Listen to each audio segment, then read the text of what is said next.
अस्सलाम वालेकुम स्टूडेंट्स। आज हम ट्रांसलेशन के बारे में सीखेंगे। तो सबसे पहला जो टेंस है वो है प्रेजेंट इंडेफिनिट टेंस।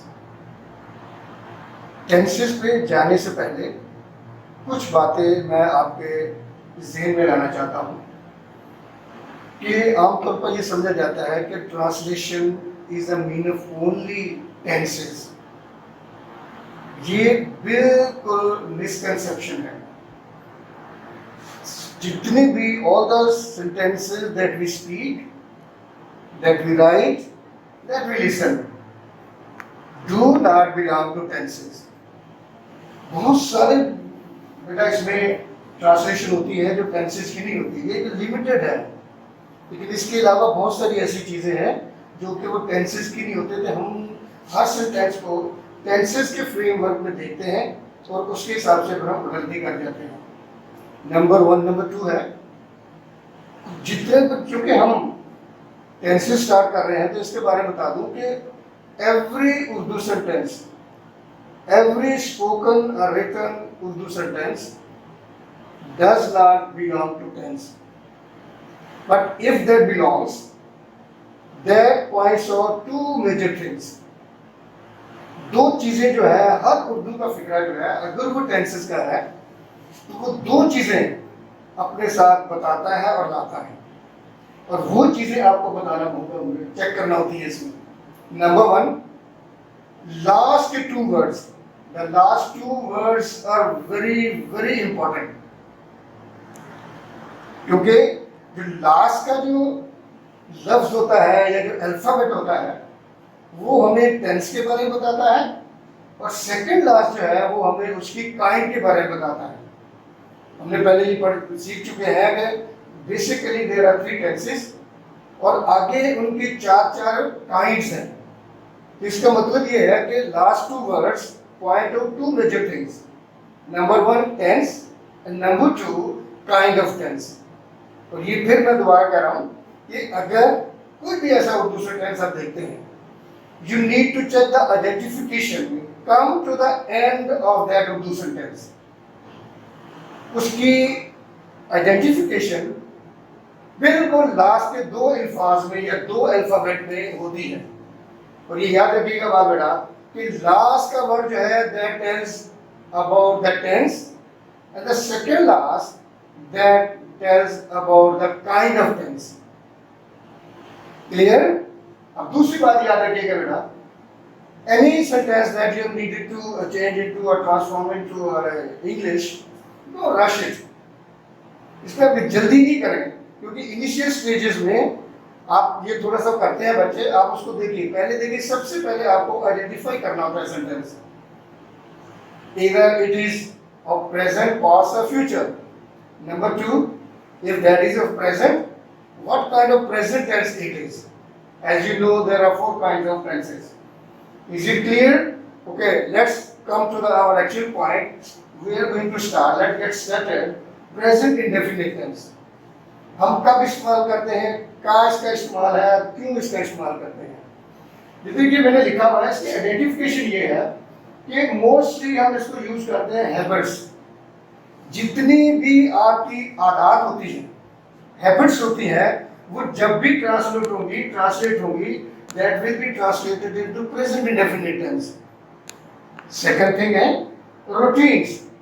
जितनी भी आपकी routines होती हैं वो सारी की सारी जो है वो present indefinite tense में translate होती है। Next one is the universal truth। जितने भी universal truth होता है, universal truth का मतलब होता है बेटा ऐसी चीज जिसमें पूरी दुनिया मुत्तफिक है।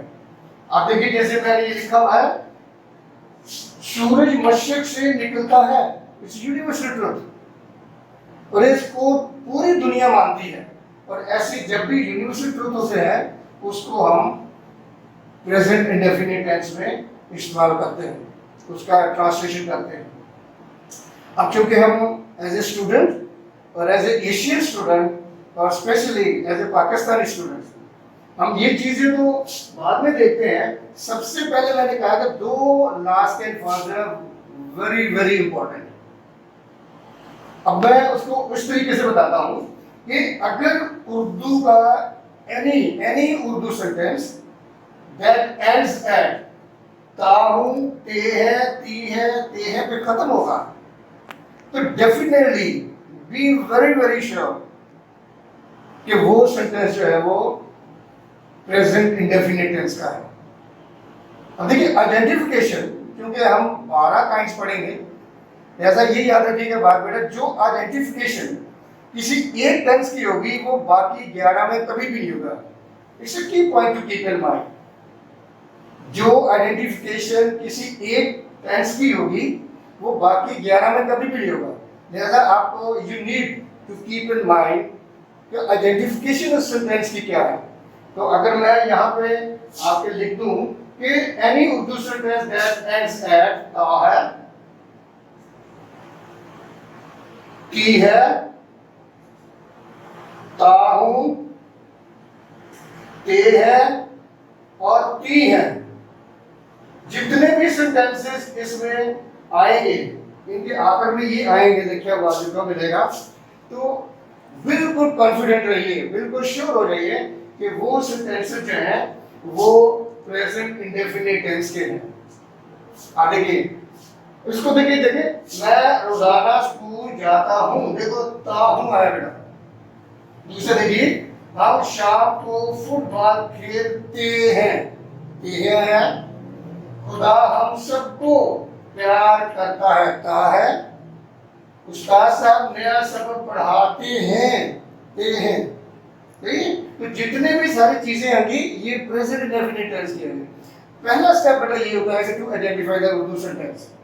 The second step starts how to translate into English.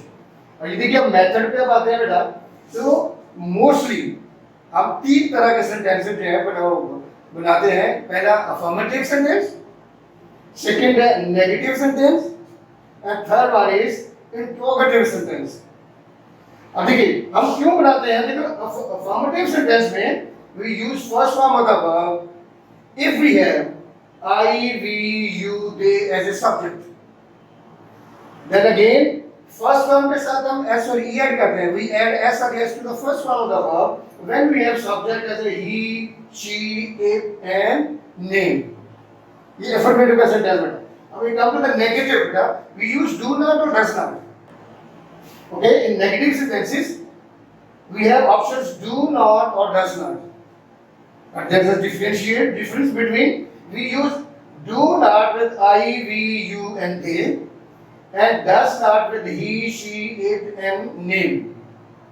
In interrogative sentence we write do before I, we, you and they and does before he, she, it and any singular thing. मैंने इसको और मजीद उसको किया है किस तरह हम उसको कर सकते हैं आसानी के लिए। देखो अगर आपने affirmative we are going okay affirmative sentence if we are going to we write subject then V1 और उसके साथ s और es का एडिशन करेंगे। किस हालत में मैंने बताया कि अगर he, she, it और नाम है तो उसके साथ हम s और es का ऐड कर देते हैं, फिर उसके बाद ऑब्जेक्ट आ जाता है। नेगेटिव में बेटा सब्जेक्ट आता है डू या डज में से कुछ आपको करना है। आप देखिए डू और डज में मैंने कहा do not I, we, you और दे के साथ और डज ही, शी, इट और नाम के साथ इस्तेमाल होता है। The same way interrogative sentence the new word WH family. अब बेटा WH फैमिली वो होती है वो इंट्रोगेटिव प्रोनाउन जो W से जैसे what, WHAT what, why, which, whom, where, when, ये सारे जब वो कहते हैं ओके WH फैमिली का मतलब बेटा ये होता है कि वो अल्फाज इनको इंट्रोगेटिव प्रोनाउन भी बोलते हैं जो WH से शुरू होते हैं। अगर वो ऐसे सिलसिले में है तो वो सबसे पहले अब देखिए इसमें से देखिए आप इसको क्यों, अब देखिए क्यों एक ऐसा वर्ड है जो कि जिसकी इंग्लिश वाई है, वाई हमेशा WH से शुरू होता है। तो ऐसे शुरू में कोई भी व्हाट, व्हेन, वेयर वो शुरू होता है तो उसको सबसे पहले हम लिखते हैं बेटा इंट्रोगेटिव सेंटेंस में। उसके बाद रिप्लेस डू और डज, डू का भी इस्तेमाल करते हैं आई, वी, यू एंड दे के साथ और डज करते हैं ही, शी, इट और नाम के साथ। Then we write subject then simple first form the verb. One thing keep in mind students, when we use does either in negative or interrogative. We use simple first form of the verb. We do not add s or es to the first form when we use does. देखिए मैंने simple लिखा हो बेटा, इधर हमने लिखा सिर्फ affirmative में इसको एस और एस को ऐड किया जाता है अगर हमारे पास सब्जेक्ट ही, शी, इट और एनी सिंगुलर नेम है. Is it clear? Let's translate the sentences. Okay बेटा, देखिए let's start the very first sentence. मैं रोजाना स्कूल जाता हूँ. अब देखिए एक चीज और याद रखिएगा बेटा कि जब भी कोई भी उर्दू सेंटेंस आपको ट्रांसलेट करना है तो एक तरीकाकार बता देता हूँ, उसमें कोई प्रॉब्लम नहीं होगी आपको बनाने में. नंबर 1 देखिएगा, सबसे जो पहला लफ्ज होता है उसकी ट्रांसलेशन सबसे पहले करते हैं. The very first Urdu word is translated first of all. अब फिर लास्ट से हम राइट की तरफ आते हैं बेटा. अब देखिए लास्ट, देखिए कर लिया, फिर अब लास्ट है, देखो जाता हूँ, फिर स्कूल, फिर रोजाना. अगर आप इस मेथड को अपने उसमें ट्रांसलेशन में अप्लाई करेंगे तो आपका सेंटेंस कभी भी गलत नहीं हो सकता. सबसे पहला लफ्ज, फिर आखिर में लास्ट में आ जाइए बेटा, लास्ट से फिर राइट की तरफ मूव कीजिएगा. देखो फिर इसको करेंगे, फिर इसको करेंगे, फिर इसको करेंगे. क्लियर? ये कोई भी उर्दू सेंटेंस है, इसकी थियोलॉजिकल जो एस्पेक्ट्स है वो यही है बेटा. आइए देखते हैं. मैं सबसे पहला वर्ड देखिए बेटा, मैं है तो मैंने, मैं की इंग्लिश आई कर दी. देखिए सबसे पहला लफ्ज बेटा. अब मैं लास्ट में जा रहा हूँ, लास्ट में वर्ब है बेटा जाना. जाने की इंग्लिश है गो, तो मैंने लिख दिया गो. ओके, हमारे पास देखो आई ऐसे सब्जेक्ट है और अगर हम मेथड में देखें तो अफर्मेटिव में देखो आई है तो आई के साथ हम हमेशा वर्ब की फर्स्ट फॉर्म इस्तेमाल करते हैं. I have used E S और ई एस. देखो सिंपल फर्स्ट फॉर्म बेटा, ये 4 प्रोनाउंस है, you need to use the first form of the verb, simple first form of the verb. कर दिया जाता हूं, फिर जाने के स्कूल, उसके बाद नेक्स्ट वर्ड है स्कूल. देखिए मैंने क्या गो टू स्कूल और लास्ट में देखिए लिखा है रोजाना और डेली. तो पूरा सेंटेंस बन गया आई गो टू स्कूल डेली. अगर इसको कहा जाए कि इसको नेगेटिव में ट्रांसफॉर्म कीजिए तो आप देखिए नेगेटिव में ये है, अगर आई वी यू दे है तो डू नॉट आना चाहिए. आप देखिए I do not go to school daily. Same way अगर if you require to change into interrogative sentence, देखिए हमारे पास सब्जेक्ट क्या है आई है, तो देखिए आई से पहले हम डू लगाते हैं बेटा. तो इसका मतलब do I go to school daily and at the end there is a question mark. Is it clear? Let's the second one. हम शाम को फुटबॉल खेलते हैं. मैंने जो आपको तरीकाकार बताया कि सबसे पहले जो है वो लिखेंगे, फिर लास्ट से इधर आएंगे. अब देखिए सबसे पहला लफ्ज जो है वो है हम. हमने हम की ट्रांसलेशन कर ली we. Now come to the end of that Urdu sentence. End में क्या लिखा बेटा? वर्ब है खेलते. तो खेलने की इंग्लिश हम लिखी है प्ले. अब देखिए वी है तो मैंने आई हैवंट यूज्ड एस और S to the first form of the verb.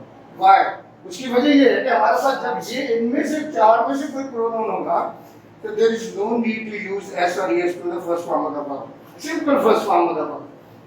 अब उसके बाद एक खेलने के बाद फुटबॉल. अब देखिए हमने लिखते हैं वी प्ले फुटबॉल और आखिर में देखिए बचा है शाम को इन द इवनिंग.